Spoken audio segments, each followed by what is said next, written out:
Dave Sargent, because I know that you have been at a pro-Trump rally yesterday. No, I wasn't actually. Oh, okay. No. But you're supporting him. We had an event in Parliament Right. with Nigel Farage, which is basically saying that this is diplomatic business as usual.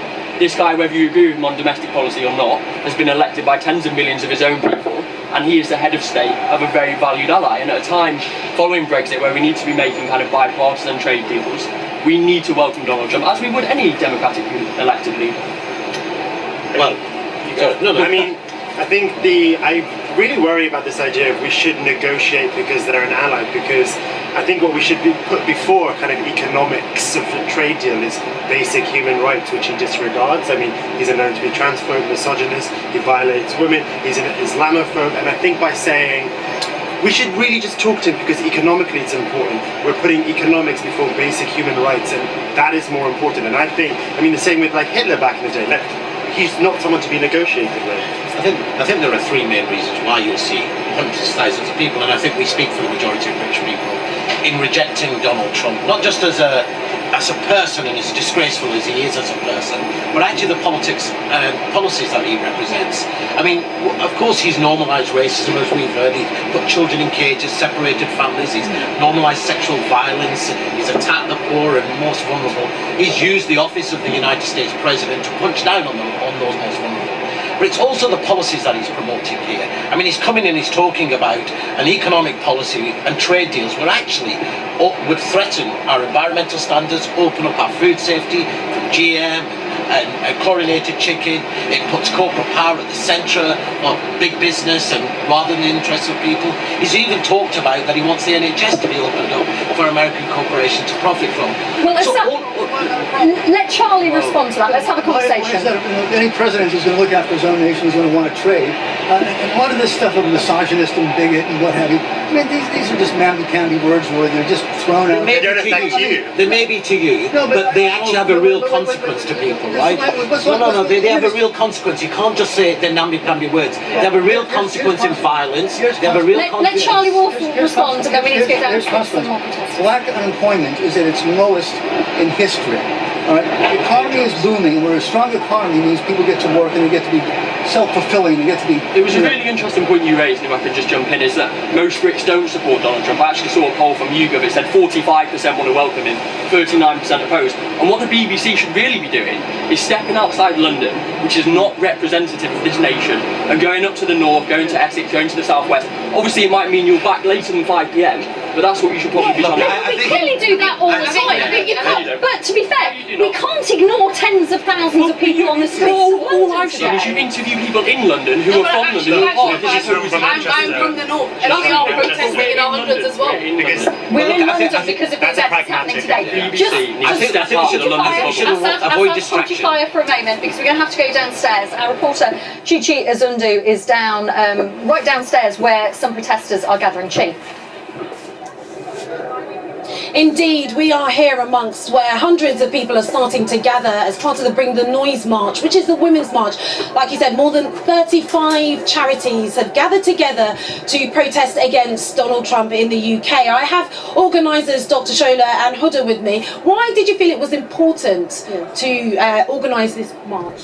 Well, quoting Martin Luther King, it's a glorious opportunity for the people of the United Kingdom to stand in solidarity against what we clearly see as a divisive, misogynistic, inhumane and discriminatory policies of the Trump administration. And it's an opportunity for us to celebrate the very strength of the diversity that we represent, which transcends ethnicity, race, gender, and all the protected characteristics out there. So today is a day where people show up, speak up, and stand up.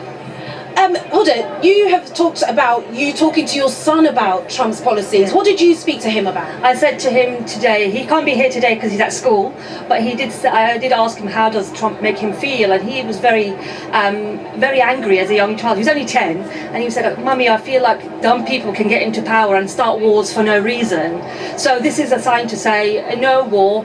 No, we're not interested in your war against children. We're not interested in your war against women, and we're certainly not interested in your war against all other non-white people. So that's why we're here today, to kind of say, not on our watch." And what specifically are you protesting against? What has Trump said or done in the past that has offended this group. So now, bearing in mind that we are a platform of many voices and we have over 35 organizations, human rights and charities here, there are voices and campaigns across the board represented here. So what we are standing up against is a political rhetoric of hate, bigotry, and divisiveness. And we're saying that this is unacceptable. We're saying that it is time for the Trump administration to put an end to the moral depravity and ignorance that comes out of its policies. And Huda, like, we can just hear some noise being made. How is this march going to be kicked off?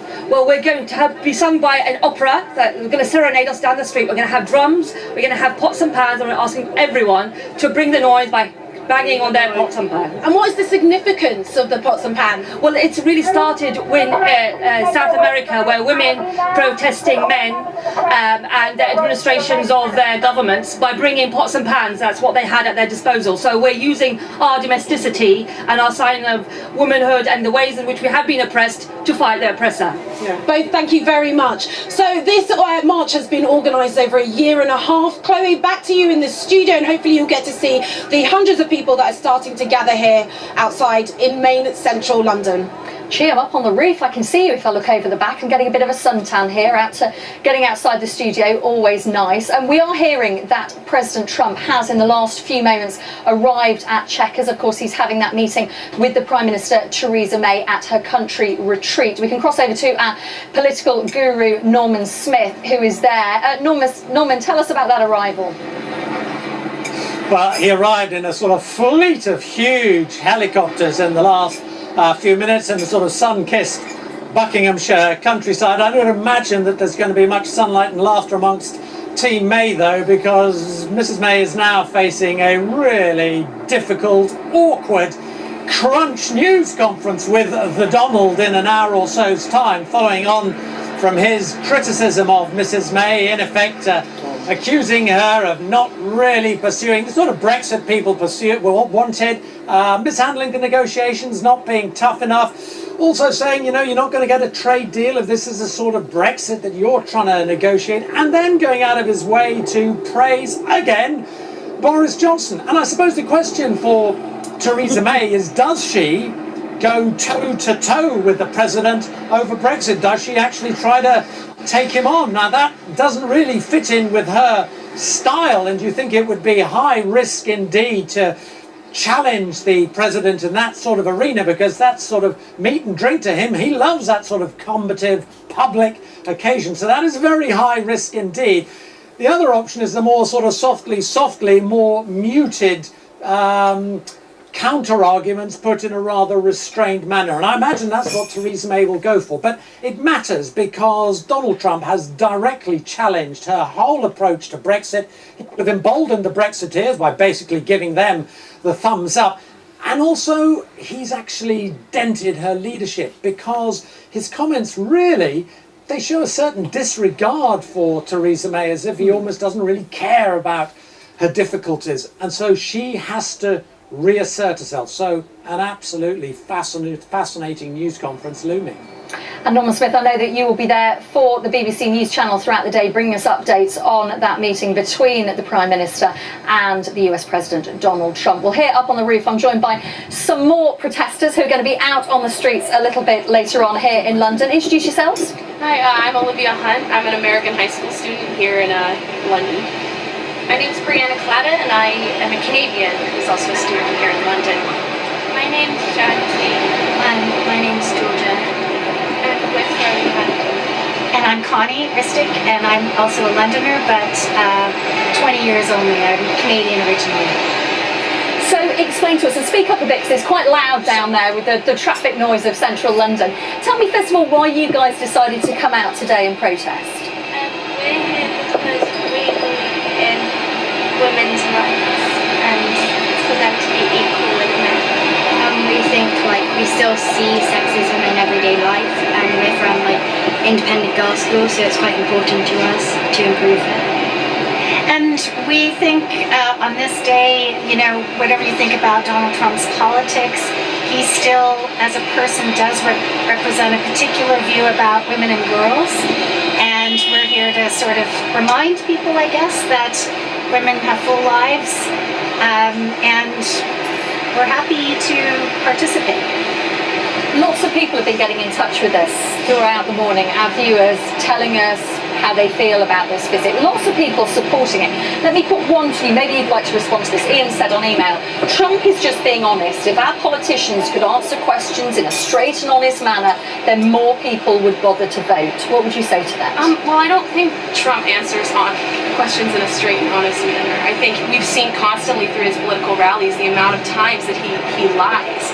And I think the politics that he represents, the democracy that he represents, is built on this foundation of nationalism and hate. And we've seen that like the Charlottesville March and such. So I don't think he's a politician who would really represent what we want politics to be. So there's lots of that. Why are you taking to the streets today? I think it's important to have our message heard. I think it's important to stand up and do something when things are wrong, you know. And if you look back at history, these protests do work. And so I think it's important to participate. Interesting that you say they do work. What would be working? What would be a good outcome for the protesters today? I think just being heard. I think being heard. I don't necessarily think it will change him, but I hope that it changes other people's minds, and collectively we can continue